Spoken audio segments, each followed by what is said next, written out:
morning, everyone. Welcome to the SAEYLS Online Forum 2020. The purpose of this forum is to give presentations on research categories through Google Meet and have an online discussion with other participants. The participants will investigate and research on the theme related to the given category and present the results in the forum. Other participants will be able to ask questions during the Q&A session. First, please allow me to introduce myself. I'm Fatin, and I'll be serving as a moderator for this forum. Before we welcome our first presenter, here's a short outline on what this research category is about. This research category is described as the interaction of youths or groups of people representing various nations in the pursuit of a common goal or interest. For example, Global Alliance for Vaccines and Immunizations. International youth cooperation offers a good opportunity for unifying effort and acting jointly in order to tackle global challenges and issues. In this session, we will find out on how we, as youths, can cooperate internationally to solve these matters. Now, we welcome Victor Ngao Jun Shen to give his presentation. Hello everybody, my name is Victor Ngao Jun Shen from SMK Damansara Tama, and my topic will be how youth can and have helped solve problems, social problems that occur in current world. Please allow me to share my presentation slides.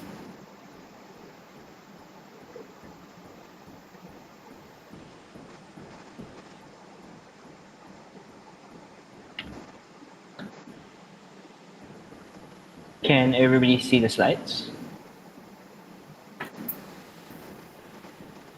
All right, yes. So, here's my topic, Youth and International Cooperation by myself, SMK Damansara Tama, Malaysia. So, a little self-introduction before I start. My full name is Victor Ngao Jun Shen, born on the 9th of June 2004. School, SMK Damansara Tama, and some of the hobbies I have are watching Netflix, playing sports with friends, and hang out with friends. So, sports I generally play taekwondo, football, and rugby.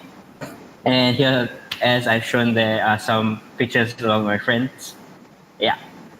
So, an introduction of what I'll be talking about today. So, there's an estimate that close to 45% of the global population is under the age of 25.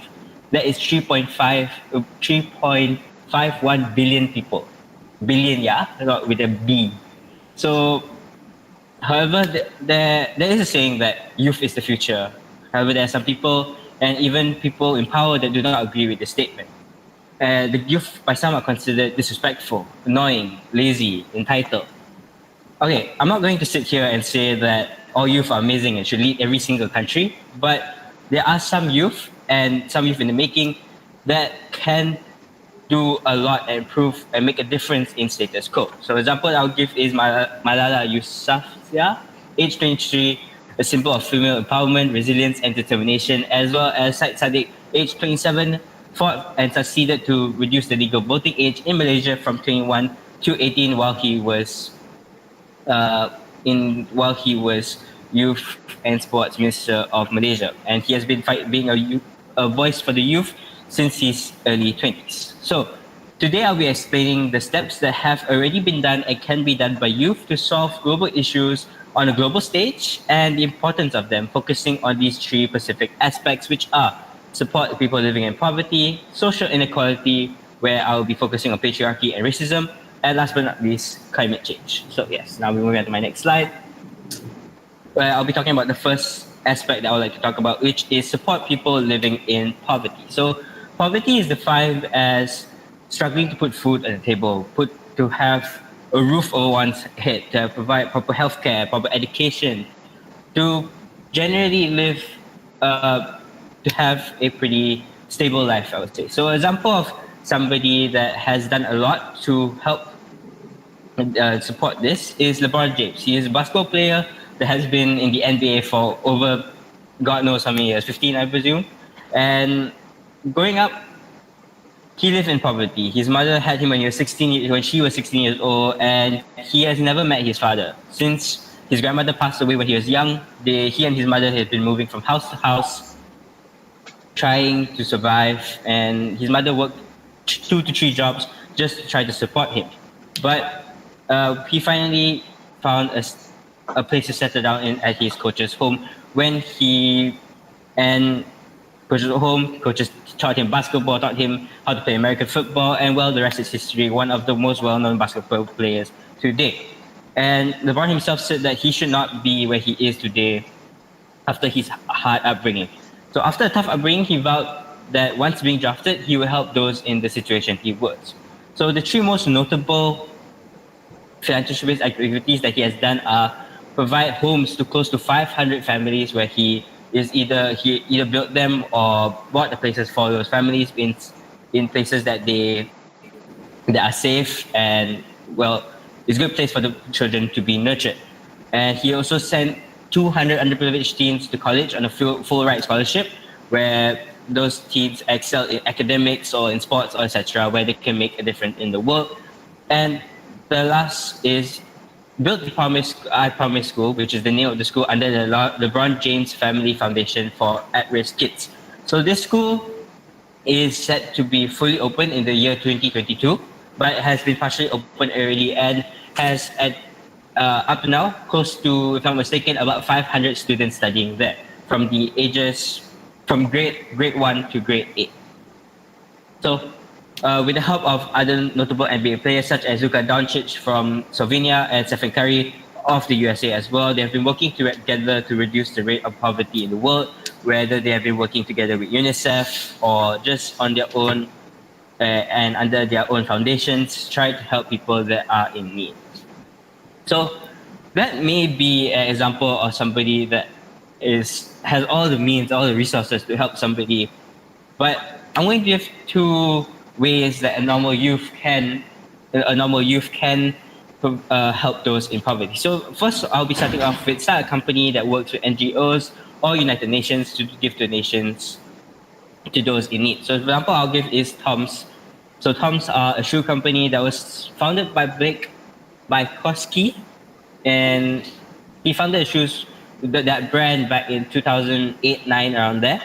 And currently works with Save the Children, a non-profit organization from the United Kingdom, with a large amount of youth volunteers to improve health and education for children in the USA and all around the world.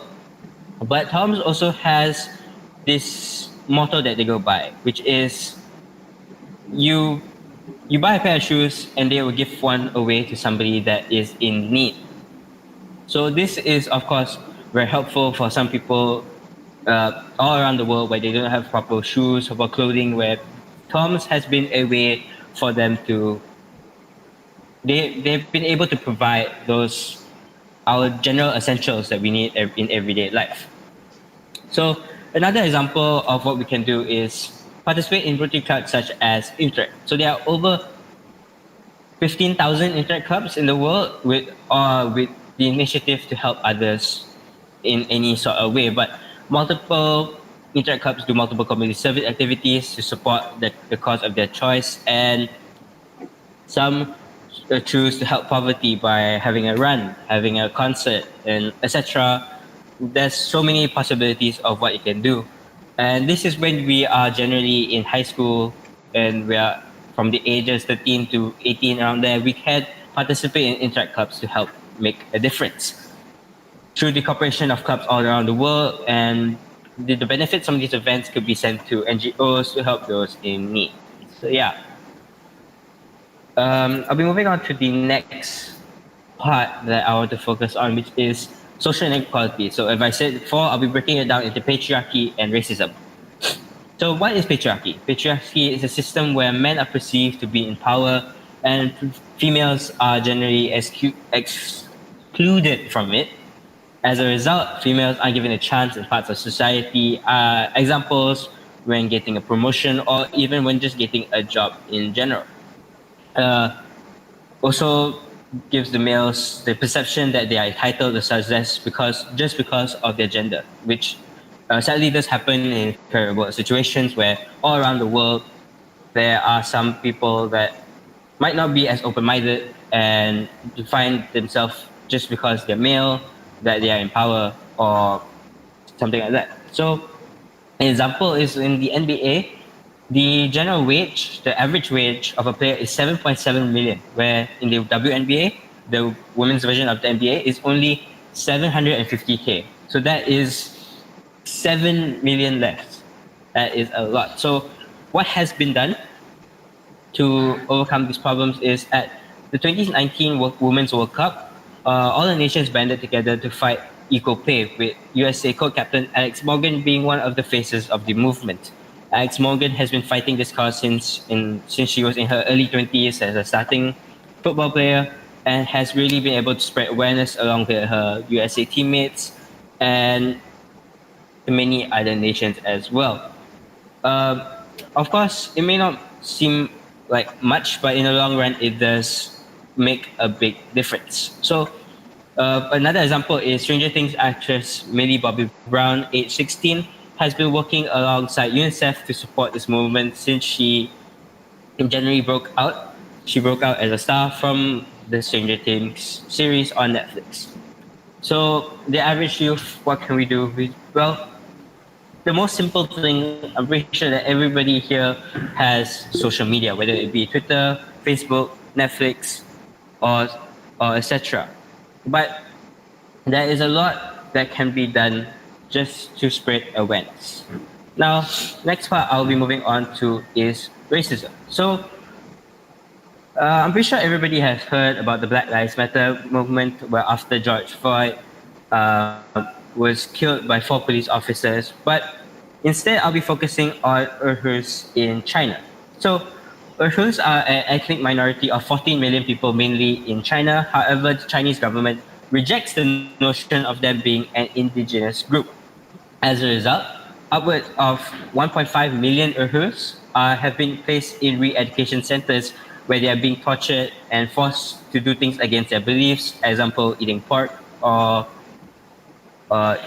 drinking alcohol. So these re-education centers, even though the name might seem kind of small or something, it's pretty much torture centers and jail. So example of a youth that has been fighting to overcome this problem is Feruza Aziz, age 17, has been one of the main forces fighting the Uyghurs to be released. She has been posting on TikTok to spread awareness about what is actually happening to them in those re-education centers. And her TikTok that stated all these issues has been spread all around the world with the unification of youth working together, where they will be posting on their Instagram stories, on Twitter, Facebook, Snapchat, etc., etc., etc. Again, and as of now, there has been no statement by the Chinese government to release the Uyghurs. But spreading awareness is one of the best ways to start change. And change, nothing comes easily, nothing comes fast. And through hard work together, we can make a difference. So the second part of racism that I would like to talk about that youth has been a great fighting is due to the coronavirus update. Many Asians have been beaten up and even threatened to be killed by some racist people who blame them for the coronavirus outbreak. For example, in Australia, a Korean woman, if I'm not mistaken, was threatened to death with a knife by some Australian people because they blamed her for the coronavirus outbreak. So youth altogether has been fighting to spread awareness about what is happening to some Asian people, as well as calling out President Trump for calling the virus kung fu. Many took to social media to criticize President Trump on his racist comments, which as of now, if I'm not mistaken, got a apology from the president. And as I said many times, there's one very simple way to fight this problem: social media. It educates people on the matter and is the best way of spreading awareness, whether it be from to anybody around the world that has the means of getting to social media in the first place. So last but not least, I'll be focusing on climate change. So earlier this year, a 20-year-old YouTuber that goes by the name Mr. Beast announced his campaign to plant 20 million trees by the end of 2020 to fight global warming. And by the year 2050, if global warming continues at this rate, temperature will rise by 3 degrees. Many coastal cities will be partially underwater or fully underwater. And due to ozone layer depletion, it wouldn't be safe to leave the house without a mask when There's some people that can't even afford the privilege of buying masks, as we've seen in the current coronavirus outbreak, where some people aren't able to get uh, get the means to buy a mask to protect themselves and protect others. So his efforts have gained a lot of support from youth all over the world, with notable partners being 25-year-old YouTuber MKBHD. If I'm not mistaken, he is a tech YouTuber on. He's a tech YouTuber that talks about current tech, and YouTube group Yesterday, age 24 to 28, and Alfie Diaz, age 26. Yes, they are mostly YouTubers, and the entire YouTube community has banded together to spread awareness about what Mr. Beast has been doing. So, in after just 55 days of the campaign being announced, he raised $20 million to support the cause, which it has been enough to plant the 20 million trees. But but of course, it's great to see that this expectation has been exceeded, because roughly 23 million trees have been planted due to this campaign, and it's only August. There's 5 more months, and Mr. Beast is trying to aim for 30 right now. So another example I'm so is sorry. another example. I'm sorry. Yeah. Oh, I'm so sorry, but you have exceeded your 15-minute presentation. All right. Sorry, I'll just skip forward So, then. is it okay if you like wrap it up, All and right. so that we can move on to the Q&A session? All right. So, yeah, hopefully you guys have read about Greta Thunberg, and I'll be moving on to the importance, which is just make the world a better place for all, close the gap in equality, and save the world we live in. So, yeah, that should wrap up my presentation. Thank you. Please allow me to end my presentation.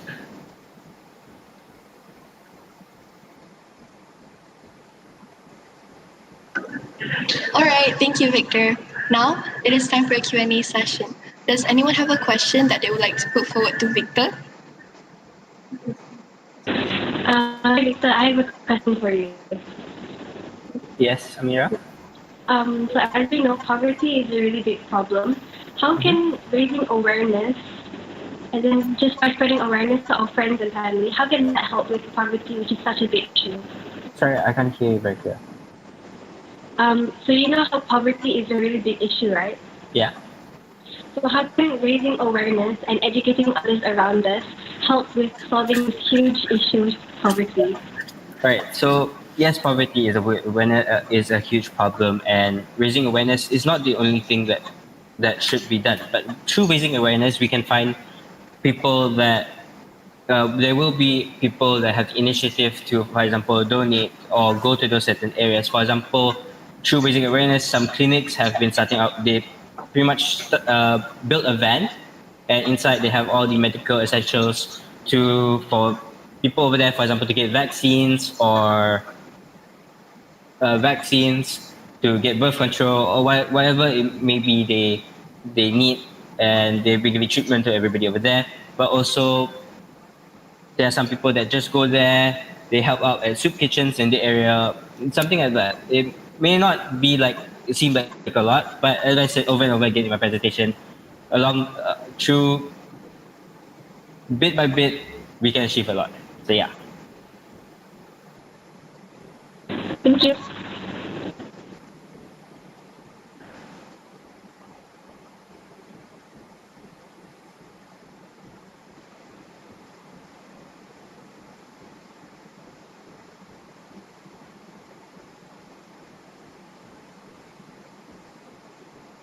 I'm sorry, do I answer the questions in the chat as well?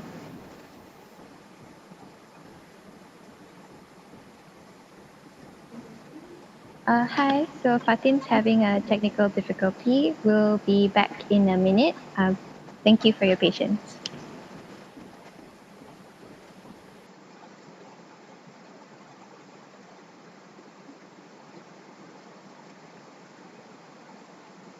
All right, so I'll just be stepping in for a while as the moderator. So, Victor, there's another question in the comment section from the YouTube Live. So, somebody has asked, how can I gain the confidence to spread the awareness about the BLM movement amongst my family members?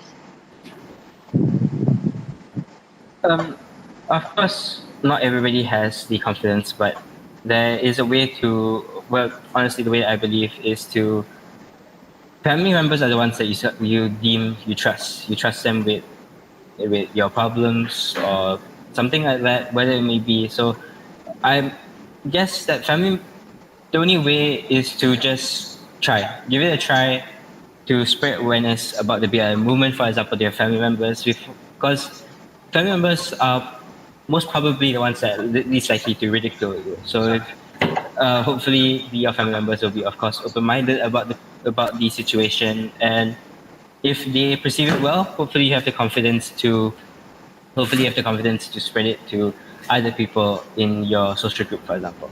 Yeah, I hope that answers the question.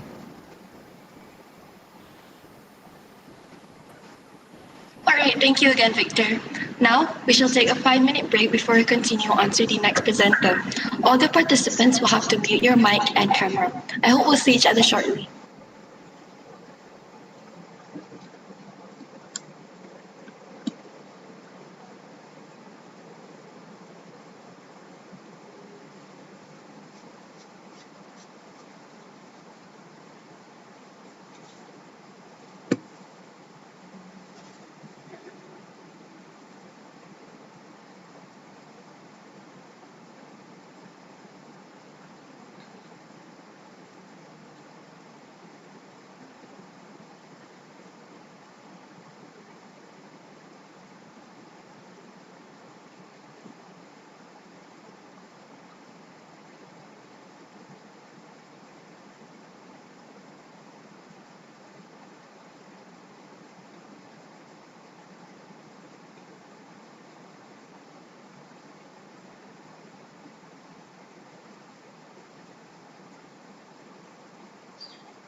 Our short break has ended.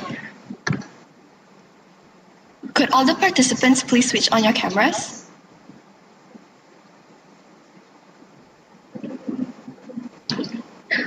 Now, we welcome Dallas Orion Fernandez to give his presentation.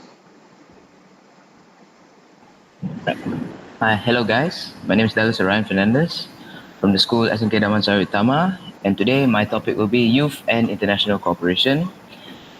If you would please allow me to present my presentation slides.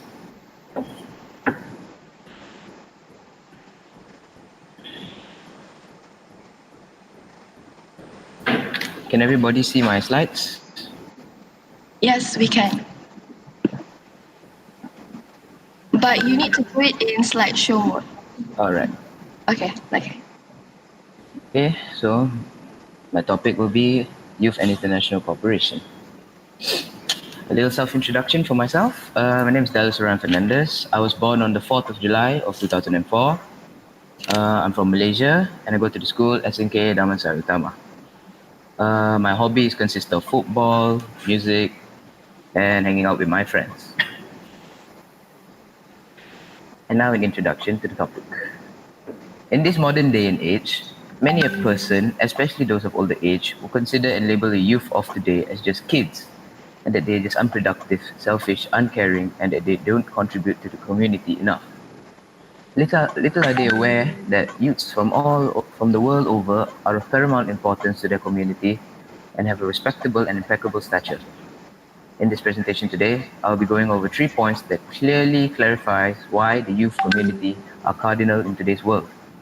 Amongst those 3 points are ending poverty, climate action, and racism. In poverty, poverty till this date remains one of the world's largest problems to be faced by mankind. Evidently, millions will and have suffered from hunger, homelessness, illness, and many more. Luckily, there are some athletes that use their prodigious platform and stature to send a message to those in power to put an end to these conditions. For instance, Manchester United Football Club player Marcus Rashford sent a plea earlier this June to the government of England to extend free school meals and to put an end to child poverty experienced heavily in England. This plea was ultimately accepted and the government agreed to extend free school meals. Marcus, with his large platform, used it to make a positive move to curb child poverty. I quote him, "I don't have the education of an MP, but I do have a social education. I know what it feels like to be hungry." He also said that ending child poverty is a bigger trophy than any in football. Moving on to climate action. Coastal communities worldwide are at risk from flooding, rising sea levels, and other impacts of climate change. However, these young people in Papua New Guinea are amongst hundreds of young environmentalists who volunteer to plant mangroves. The mangroves protect communities from storms, surges, provide a habitat for a variety of wildlife, and store carbon to regulate greenhouse gas emissions. Last but not least, racism.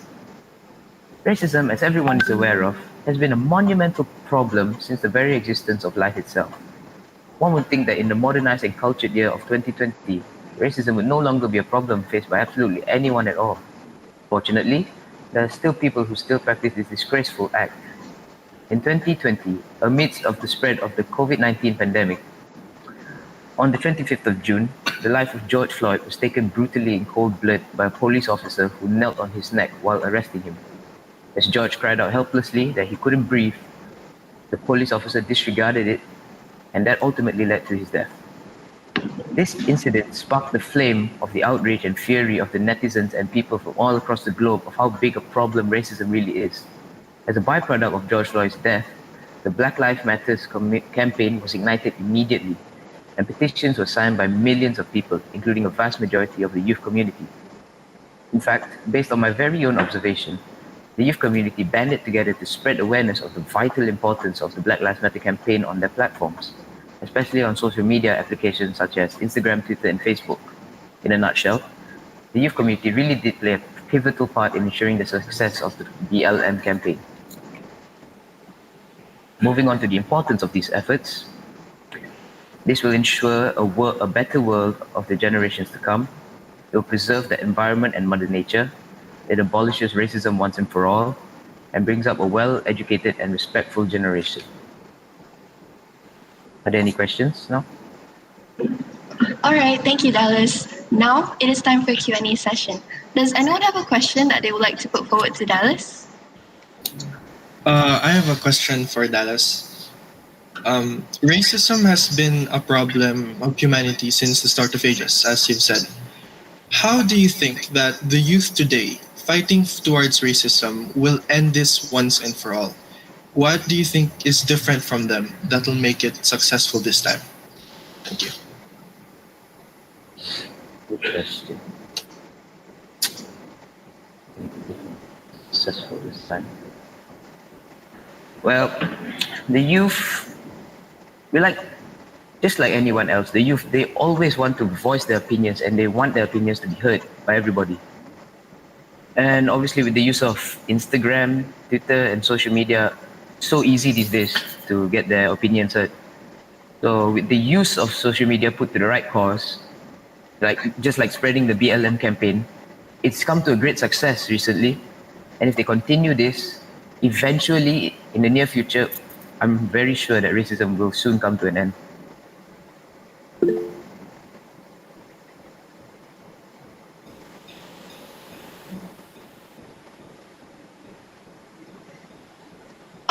Dallas, could you check if you have the WhatsApp web on your computer?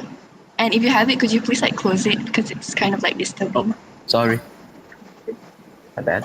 I'm so sorry. Thank you. Thank you. Okay, so now I'd like to ask a question. Since you mentioned earlier that us youths are usually labeled as unproductive, selfish, and uncaring kids, what can we do to contribute to the community and stop older age people from calling us as kids? Well,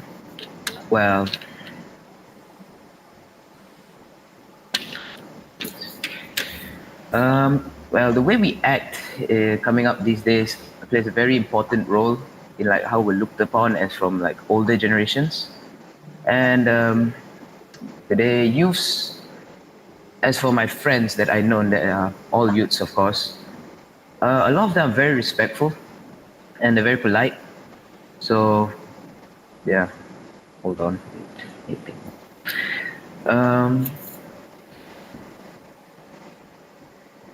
The way we speak, the way we act, that all plays a very important role in how we're looked at from adults. So if we can be more respectful, if we have better use of language, if we don't just be sarcastic, if we're more mature all the time, of course we'll be looked upon as mature, of course.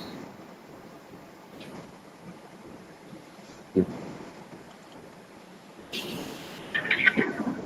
Okay, so now I'll be reading the questions from the YouTube Live.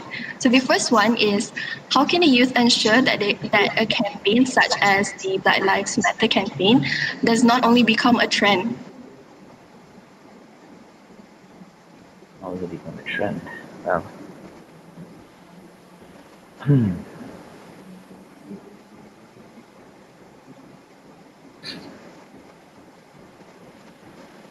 Of course, with the Black Lives Matter campaign, you have to sign petitions to ensure that it becomes a success and not just a trend, right?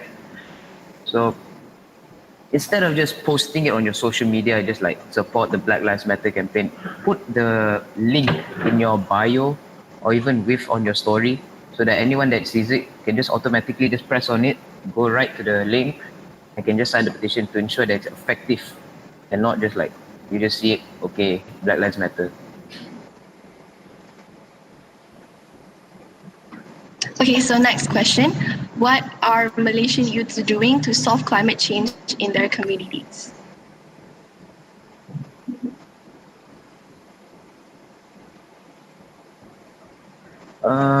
Recently, there's been I've seen on the streets a lot of posters regarding recycling and to increase the rate of recycling and not just throwing rubbish all over the streets. There are even some youth communities that organize to go and pick up the garbage on weekends. So they're trying to they're trying to help improve the environment in Malaysia and across the world as well, sending a message.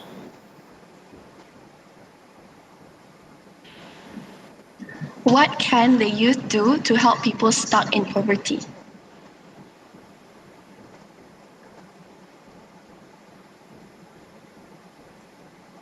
Um, well, we can obviously donate. It's something that everybody will do a lot. Um, we can obviously advertise it on social media as well. Make a campaign ourselves, start the campaign ourselves despite our young age. We can make a difference from a young age as well. Starting the campaign, encouraging people to donate, just like the PBSMM, they go around collecting money for those in poverty to donate. Influential. Okay, so the next question is posting on social media adequate, especially for systematic issues like racism or poverty? Of course. Well, it doesn't matter if your platform is small or big. Even if whichever social media you post it on, regardless if it's Instagram, Twitter, if you post it and it contains a compelling and powerful message, I'm very sure people will screenshot on Instagram and then repost it on their stories, and then that will spread to the other schools. And on Twitter, you can obviously retweet and like, and they'll automatically spread it, and it will bring a big impact. Moving on to the next question. What if my friends aren't saying anything about the Black Lives Matter movement? Should I do anything about it? Well, everybody has a different opinion on the Black Lives Matter campaign. Not everyone's opinion is the same. But if you feel the need to like let them know about how important this campaign is, you can always let them know, like politely, not just go and tell them this matters, you should do it, but just let them know like how important it is.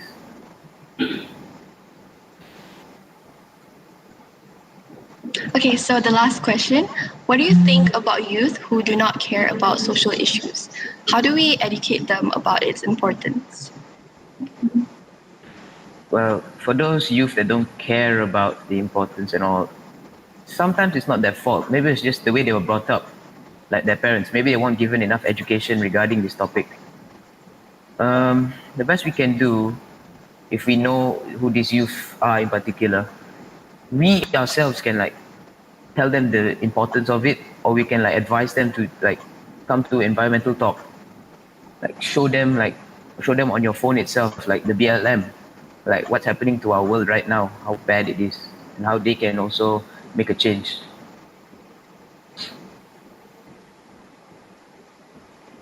Okay, that is all for the questions. Thank you again, Dallas. Thank you. Now we shall take a 5-minute break before we continue on to the next presenter. All the participants will have to mute your mics and camera. I hope we'll see each other shortly.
Okay, now we welcome Rin Yoshino to give the presentation.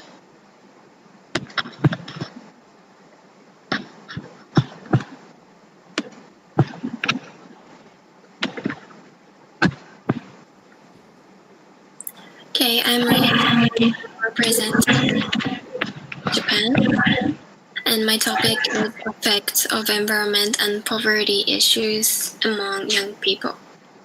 So please allow me to screen share my presentation.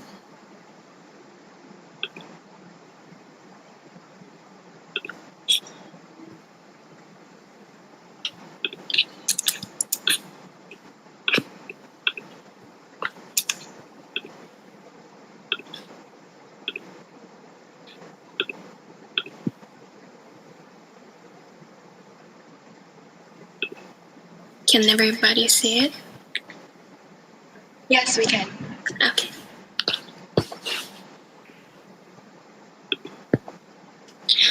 Okay, so first, let me introduce myself. My name is Rin Yoshino. I'm representative from Japan, and I'm 17 years old, and I have lived in Hong Kong about 5 years.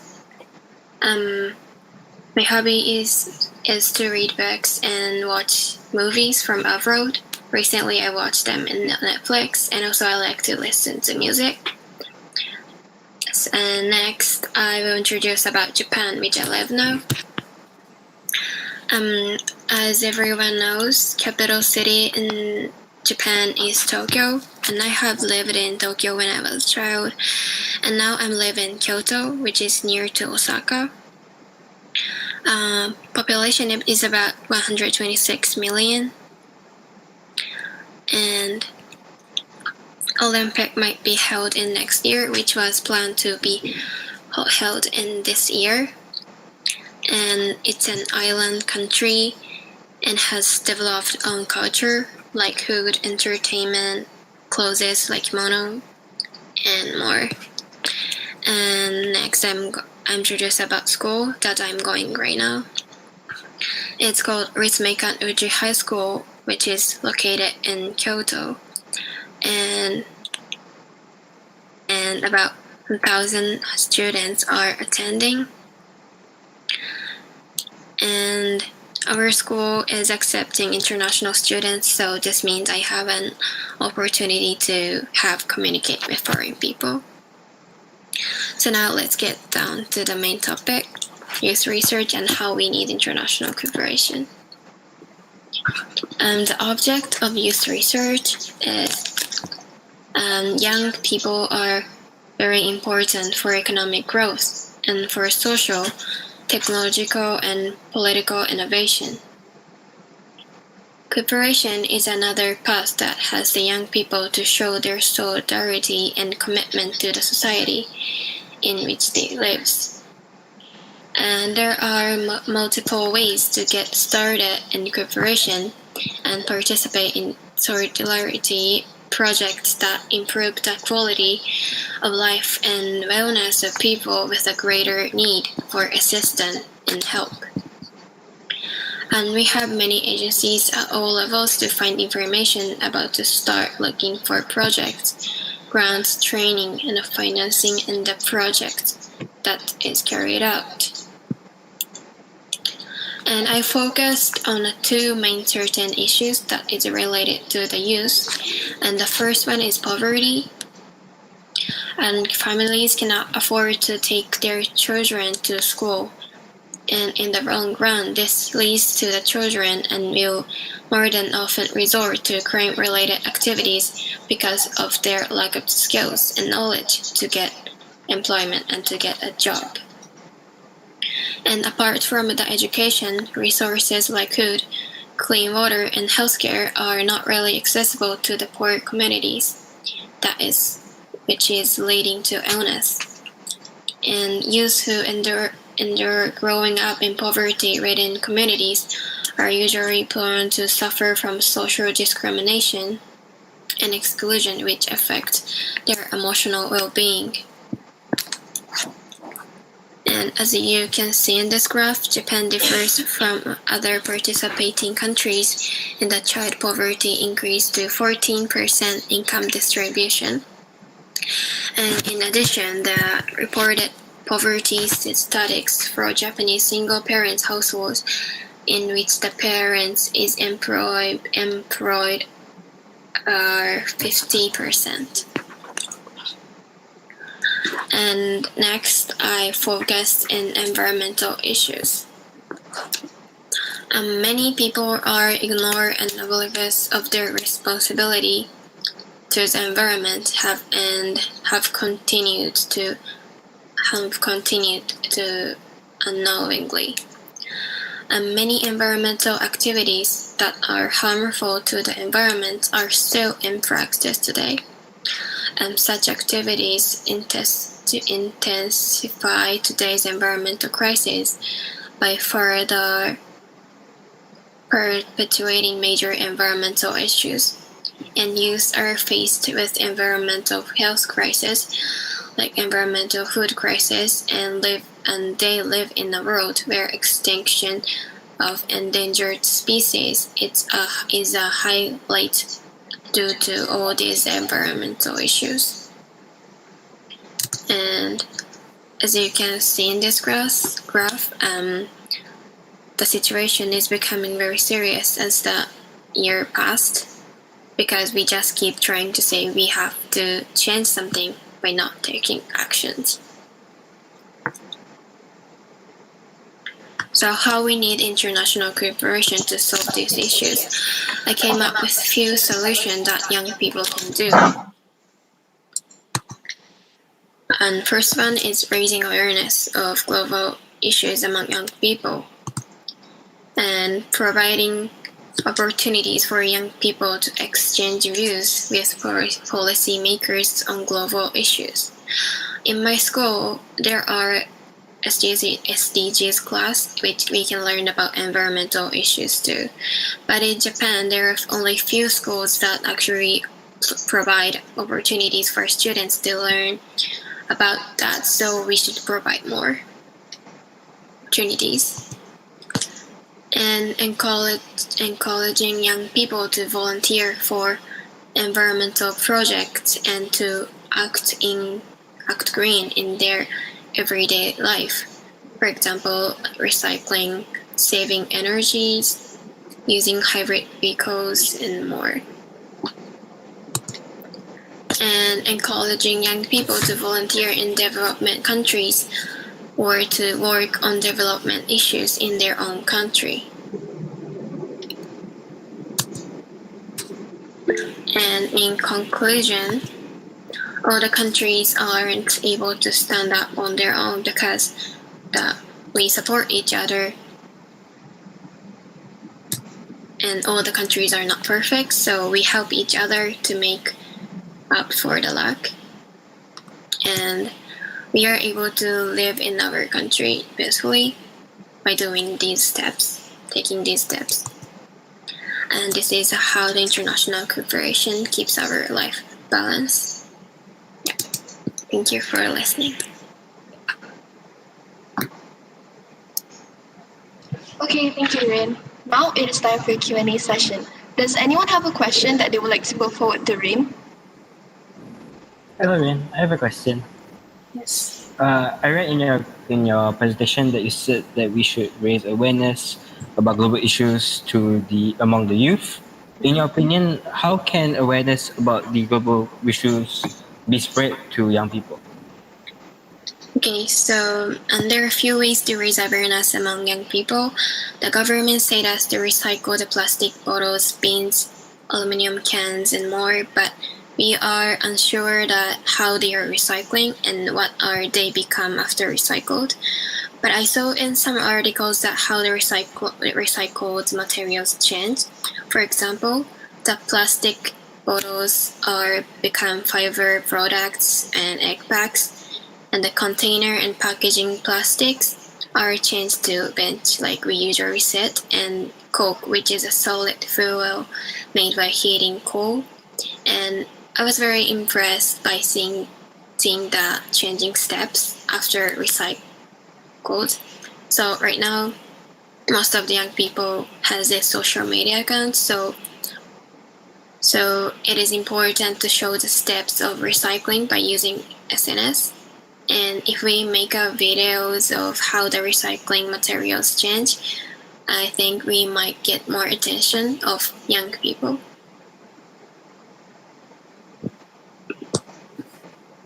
Thank you, Ren. Okay, now I'll be reading the questions from the YouTube Live. So, firstly, how do we protect endangered species before they become extinct?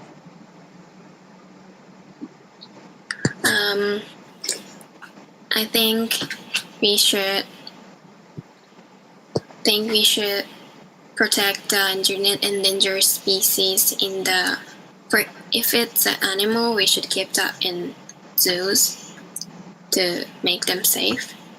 If it's ocean animals, we should keep that in aquarium to make them safe. Okay, next question. Do you think that Japanese youths are aware about the issues you mentioned in your presentation? I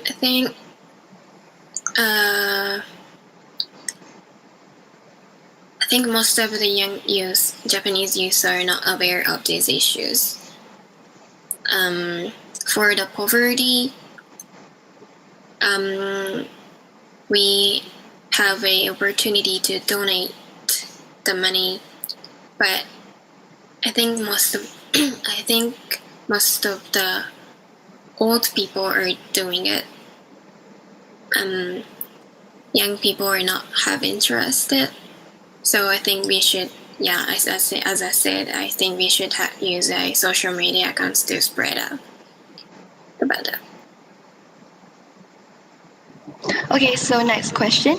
Can you elaborate more on what you learned during the SDG classes? Okay, so in SDGs class, we learned about like goals, each goals in one class, and also we choose one environmental issues like plastic waste, and to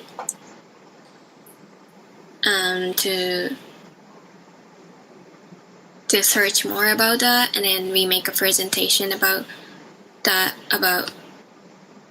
and how to solve these issues. Then we will make a presentation in class. Yeah, this is what we do in SDGs class. Okay, so the last question. How can the youth be representatives in an international state which is mainly dominated by adults?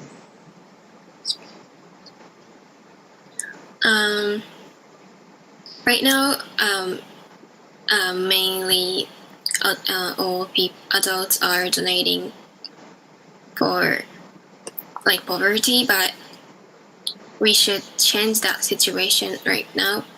So maybe young people has to be later to make the situation change by using social media.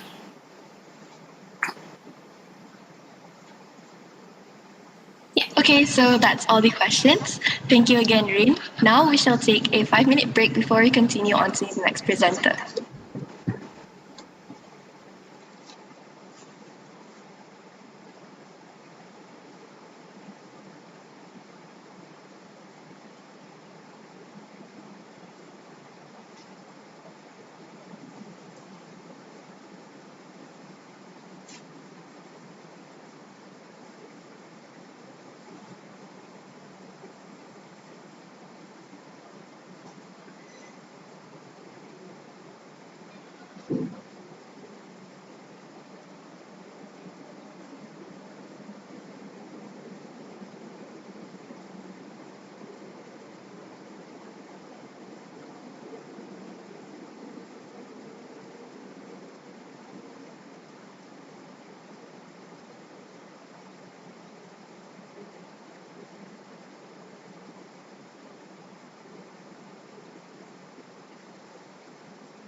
Okay, the short break has ended. So now we welcome Mark Joshua to give his presentation.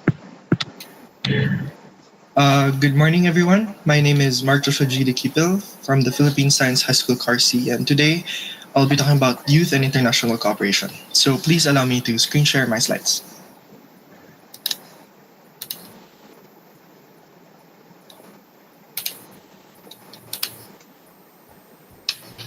Is this clear? Can everyone see it? Yeah, we can. Okay.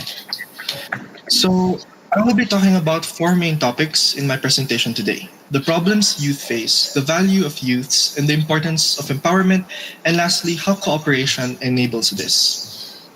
So, let's start. United we rise, divided we fall. We live in a period of hard times. COVID 19 may be the most recent problem, but it's becoming more obvious that it is not the biggest anymore. To name a few, there's the controversial terror bill passed in the Philippines, the fight for racial equality in America, the security law in Hong Kong, and of course, the climate crisis, which has only gotten worse. These problems have resulted in the creation of movements aimed at fighting against them. The closer we look, we can see that the common denominator among them is that the youths are the ones heading these movements. But who exactly are these youths? A statistical research done by the UN back in 2015 found out that we took up 26% of the total population, or 1.8 billion people. The number has increased by 80% since then. My country's national hero, Jose Rizal, has said that we are the hope for the future. Many other people maintain that it is our duty to save the world and make it a better place for future generations. But did you know, in the time it took me to say all this, 3 of us have taken our own lives. 230 have dropped out of school, and nearly 60% are being bullied. This doesn't include the 28 million homeless children and the millions of others in abusive households. My point is, the world is against us. When we try to speak up, they shut us up. When we try to take action, they constrict us. And when we try to rise up, they drag us down. I'm sure that every single one of you here, in the panelists and those watching, has experienced this. I am no exception. And I am also sure that we all want to fix this problem. So the question is, if we can't rely on those people for help, who should we turn to? The answer is simple: ourselves.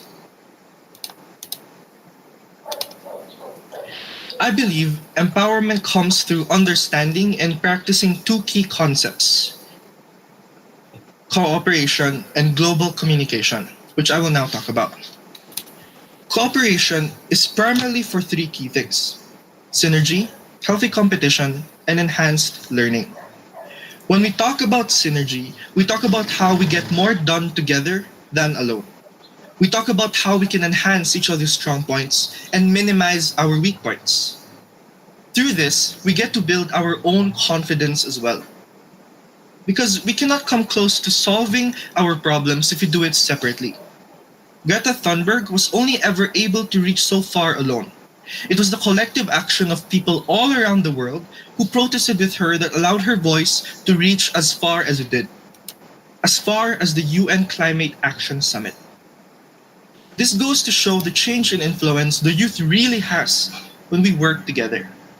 Next, an environment that allows us to be ourselves and compete healthily with each other is another benefit we get from cooperation. Instead of pulling each other down, we push each other up. It motivates us, allows for innovations, and gives equal opportunities to everyone to affect the change they really want. Lastly, and most importantly, cooperation helps broaden perspectives. We are all different from one another, and this means we have different views, different ideas, different expertise. Being in a team allows us to look at things in another way. It allows us to understand other people from their point of view. In fact, the very reason we're all here in SAEYLS is because of that. We celebrate unity in diversity. We celebrate our differences. And we also foster the idea of working together despite that. And we actually get to. Now, these may all seem conceptual right now, but it is in principle that tangible actions are founded upon. Malala Yousafzai's Malala Fund, which has helped women globally become empowered by investing in them, by offering them opportunities and such. Tarana Burke's #MeToo movement, which has given abused women a platform for them to talk, a platform for them to speak out, to be protected from their harassers. And even Doreen Cassis Ubongo, which has helped countless children in Africa get free education. These were social movements that were strengthened through cooperation, through synergy. And although they all started in specific locations, they have grown to impact people in a global scale. And this is where I'd like to talk about global communication. When we talk about global communication, it is the interaction of different people and ideas. You see, our problems have transcended just being location specific. We have people all the way from the other side of the world who protest for the Philippines. Here in Asia, we also protest about the Black Lives Matters. People who cry for justice in Hong Kong, in America. And of course, the billions of people all around the world who fight for a greener earth. What this shows us is that being far apart and in different places should never be seen as a detriment. That it is in connecting and having communication with each other that we are actually able to do and affect change. I'm not saying that working together will suddenly fix all our problems, or that working together will give all these children's homes, protect them from bullies, prevent them from taking their lives, suddenly give them everything they needed and then more. What I want to show you is how working together has gotten us closer to that than we can ever be.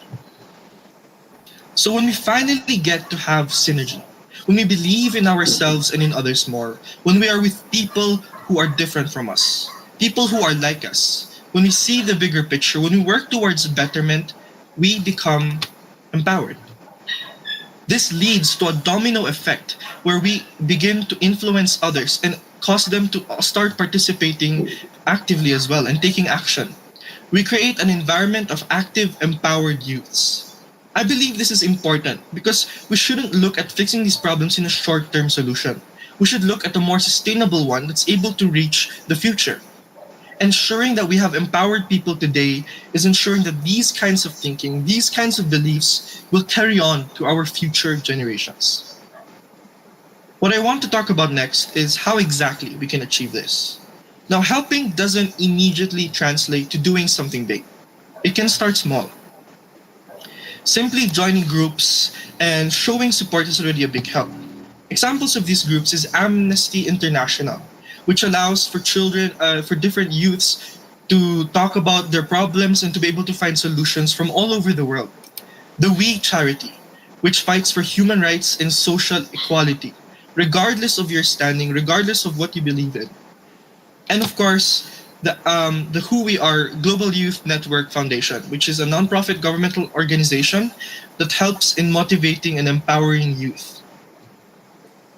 Now, even if you aren't able to join, simply sharing or retweeting a post is already a big help and goes a long way. My point is, even if there is something small, when you add them all up, they become something big. We may have been born in a critical period where anything we do is the difference between salvation and destruction. But it is also in this time where we made advancements and innovations. The coolest thing is, a lot of these were made by us. It was in our generation that took the photo of the first black hole, that managed to lobby for an entire country to answer to its climate crimes, that got to stand in front of the UN Council, that's given limitless opportunities to children worldwide. We may live in a period of hard times, but we rose to become strong. And I believe it is in working together that we can actually fix this world and provide a better future. United we rise, divided we fall. Thank you. All right, thank you, Joshua. Now it is time for a Q&A session. Does anyone have a question that they would like to put forward to Joshua? Yes. Hi, Joshua.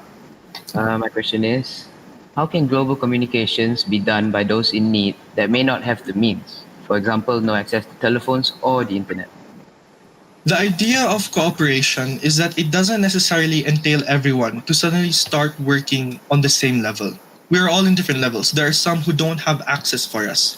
And that is why we should have other people who can actually do something about it start helping. When we're able to help each other, when we're able to raise each other from the different levels and we're all on equal footing, that's when we can actually start to do things together or equally, because then we all have the same medium, we all have the same opportunity to do things. Thank you for the question. Thank you, mate. Okay, so now I'll be reading the questions from the YouTube Live. So, firstly, are there any youth leaders in your country you look up to? There are a lot of youth leaders in my country that are very inspiring. But for me, my idol or my inspiration isn't someone with a face. It's people who are ready to stand up for what they believe in. It's people who are ready to do the things that need to be done. And I think that's more important than having a face. It's having ideals and sharing them with other people.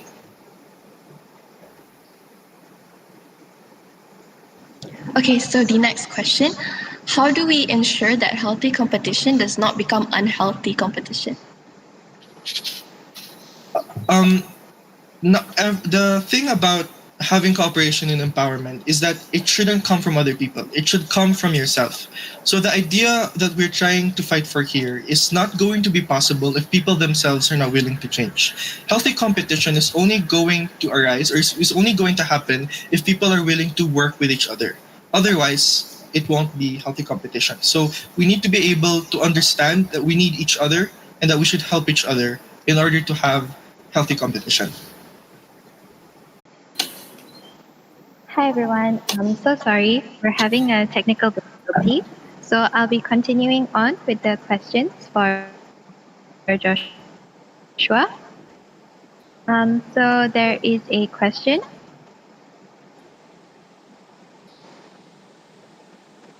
Do you think that it is important schools should educate us?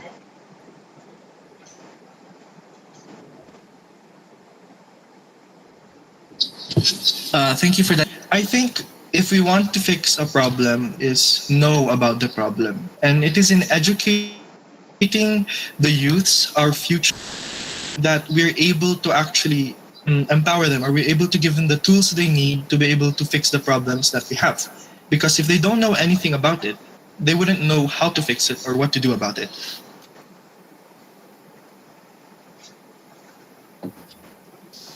Thank you. Okay. Thank you, Mark. So I'll be moving on to the next question, which is how can we convince young people that these issues are worth defending and speaking about? Okay.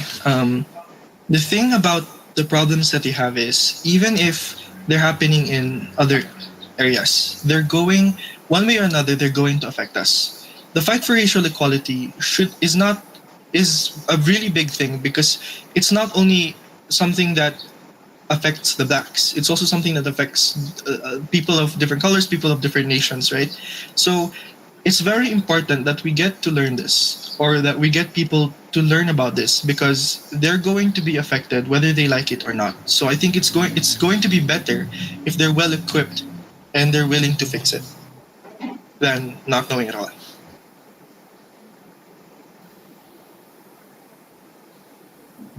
Okay, thank you, Joshua. I'm so sorry for the technical difficulties just now, but now I'll be proceeding with the Q&A session. So I have a question for you.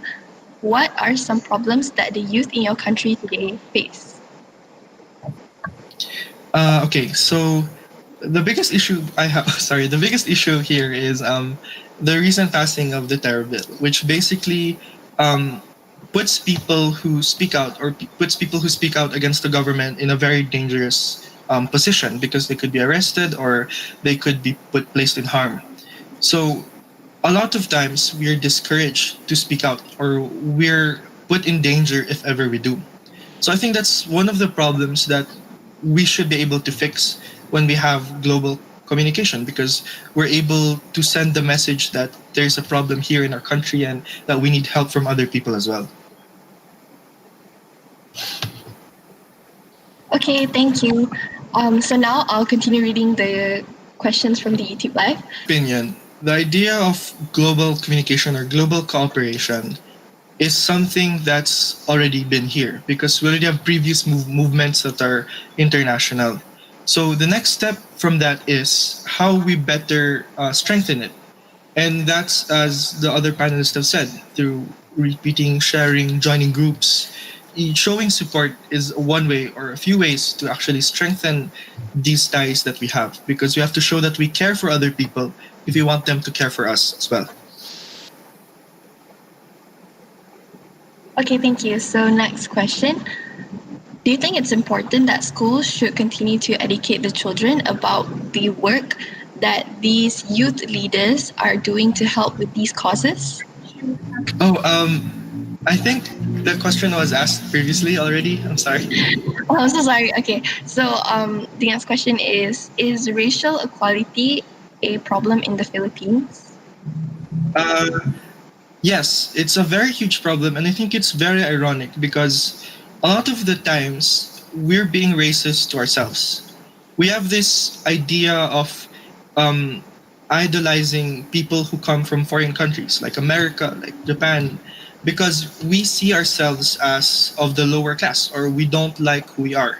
And that's why I think empowerment is very important. We need to build confidence within ourselves, within our own self image, which we can then project to other people and the like. Okay, so that's all the questions. Thank you again, Joshua. Now, we shall take a 5-minute break before we continue on to the next presenter. All the participants will have to mute your mics and camera.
They spark something big, It wasn't a fuel reserve.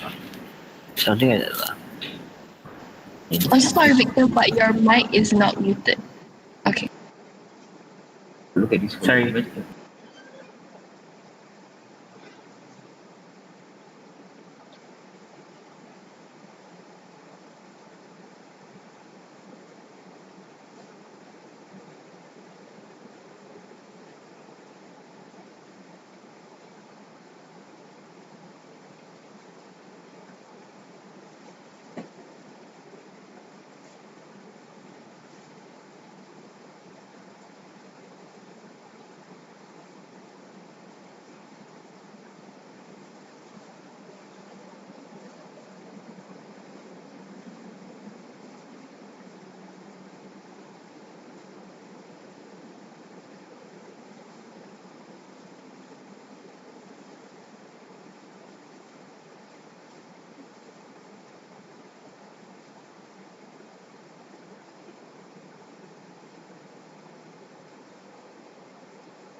Our short break has ended.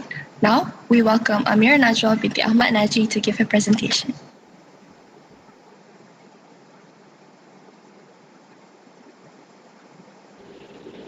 Hi, allow me to share my screen.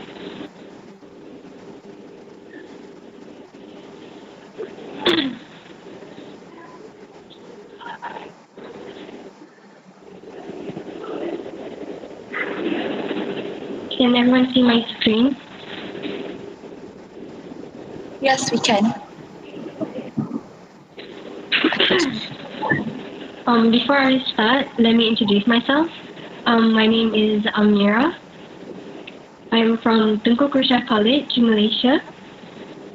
I'm so sorry, The Amira. topic that I'll be focusing. But could you please switch on your camera? Hang on.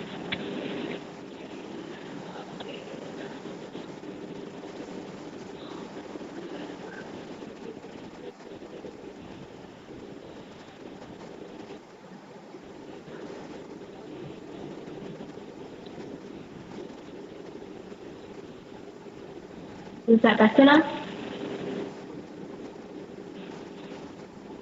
Yeah, okay. Okay, so I'll start again. My name is Amira. I'm from Tunku Krusha College, Malaysia. I'm 16, and the topic that I'll be focusing on for today is youth in combating social issues. So, first off, what is a youth? Youth is a time between childhood and adulthood. Youths can play a role in combating social issues, but sadly, there are many barriers to engage with youth all around the world. Youths are also commonly looked down upon as being very lazy and not very helpful, as mentioned by presenters before this. So next, I'll be talking about barriers to youth engagement. So I'll be focusing on two barriers to youth engagement. One of them is scheduling conflict. As you know, youth engagement will involve many nations and many countries, and therefore there will be scheduling conflict. What I mean by scheduling conflict is that not everyone will be able to meet up online like this or in person, as everyone has different time zones, and I'm pretty sure everyone has school with busy schedules. So one of the things that we can do to overcome this scheduling conflict is, in my opinion, having a forum like this is easier online, as it's easier to connect with everyone and to show our slides. And we can set a date and a time so that everyone can join this at the same time. For the second one, making meetings and events appealing to young people. As a youth, one of the things that I notice is not many of us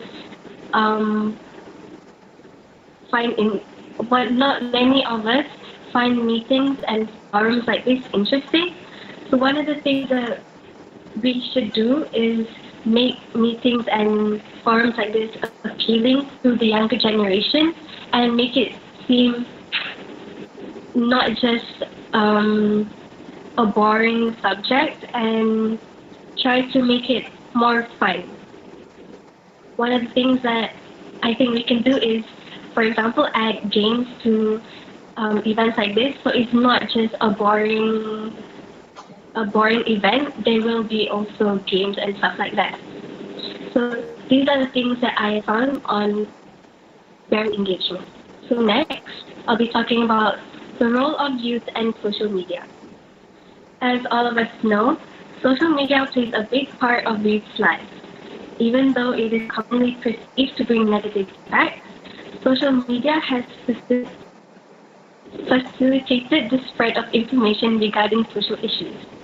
And one of the things that I noticed is that social media you cannot assume that social media will not have negative impacts, but we can take the positive side of social media and use it to bring change to the world. And even though there will be people who say that social media is um, will not help bring change. And for example, as brought up by one of the other participants, the Black Lives Matter, how it is perceived as a trend. Personally, I feel like even though it is perceived as a trend, we are still spreading awareness about these issues and still creating change. Even though some people do not believe in these movements, we are still educating them and we are still trying to bring change to the world. Next, I'm going to be talking about social issues as a youth. So there are 2 points to this subtopic. One of them is using our platform to educate. So even though our platform may not be that big, we should still use it to try and educate others around us. For example, even though our platform may be as small as, let's say, a few followers on Instagram, those few followers can still make a difference to the world. By posting stuff on your social media, you are educating others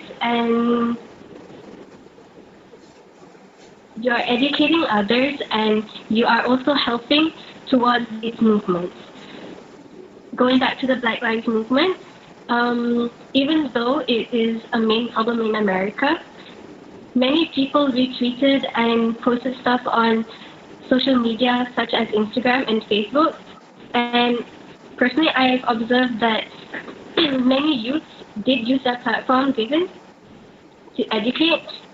And I think this really helped with the movement. Even though it is perceived as a problem only in America, it is still a basic human right. They shouldn't be treated that way, and I feel everyone around the world should help with this problem. It is not just America's problem, this is a problem faced all around the world. Yeah, and that is it. To conclude my slides, I want to share a quote by Mahatma Gandhi, which is, "Be the change you wish to see in the world."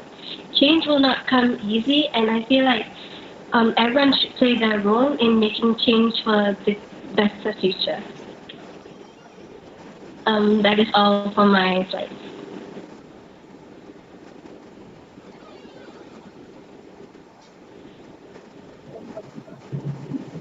All right, thank you, Amira. Now it is time for a Q&A session. Does anyone have a question that they would like to put forward to Amira? Hello, Amira. Can I ask a question? Yep. Do you think social media has the ability to make those that aren't interested, for example, they just skim through social media without reading, to get informed about these issues? And if not, what can be done to get them informed?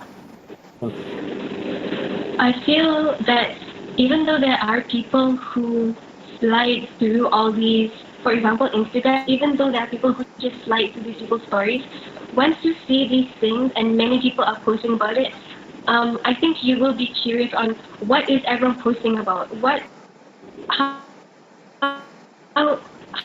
the same things over and over again on everyone's story. So by then you'll be able to at least see one of the stories, and see, okay, this is what people are talking about, this is what people are educating others about. I need to know about this too. Thank you for the question, Victor. Thank you, Amira. Okay, so now I'll be reading the questions from the YouTube Live. So firstly, what do you think of performative activism? Sorry, can you repeat the question, please, Fatin? What do you think of performative activism?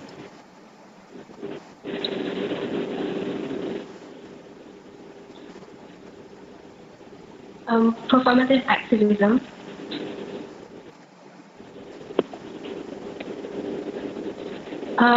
So what I personally think about performative activism,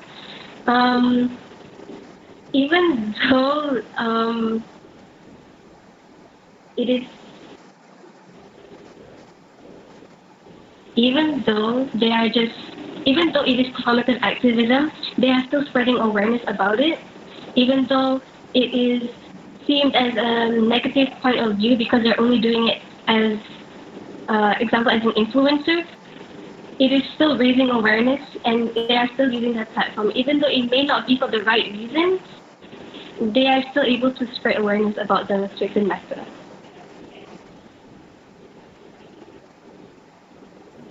Okay, so next question. Do you think Malaysians should be aware of the Black Lives Matter movement? How does it impact us?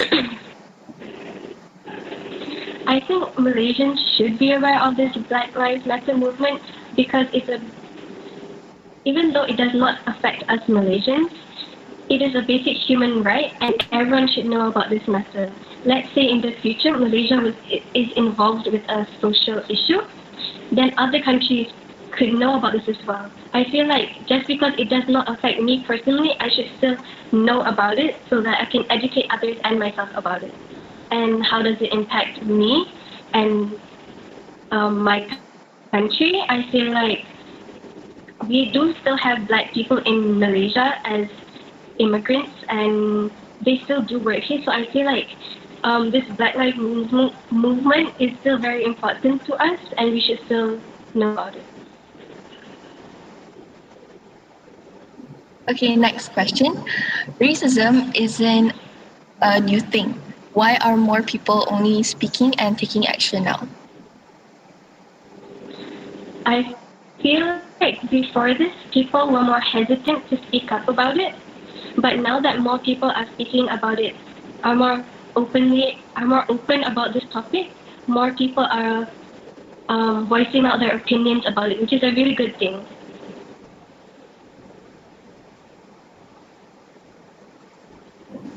Next question.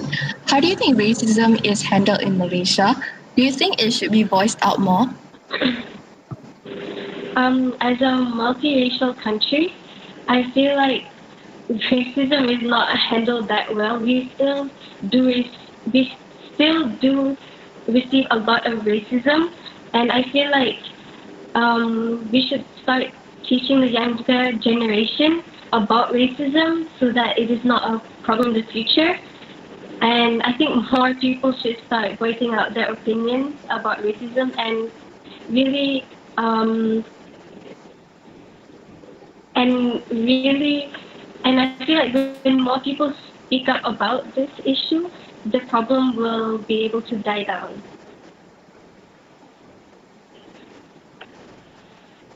Okay, next question. How do you think we can achieve actual goals through our messages?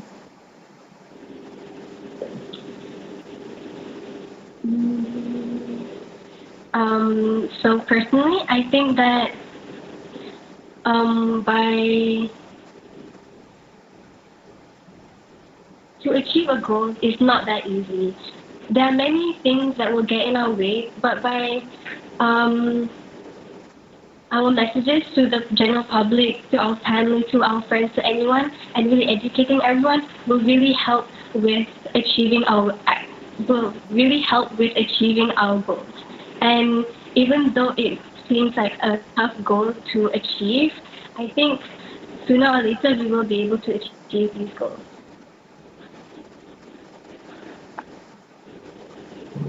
Okay, so the last question.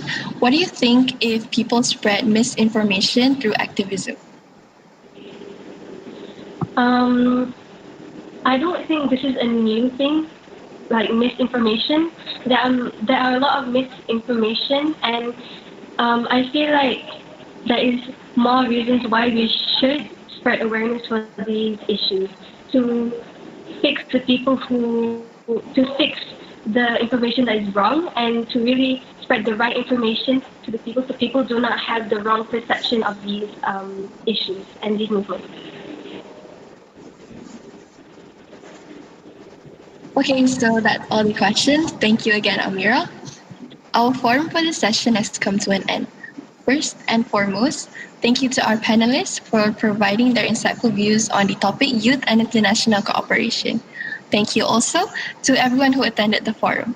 We hope that it has been beneficial to you in some way or other, and we hope to see you in the next and last session at 1 p.m., which is social inequality.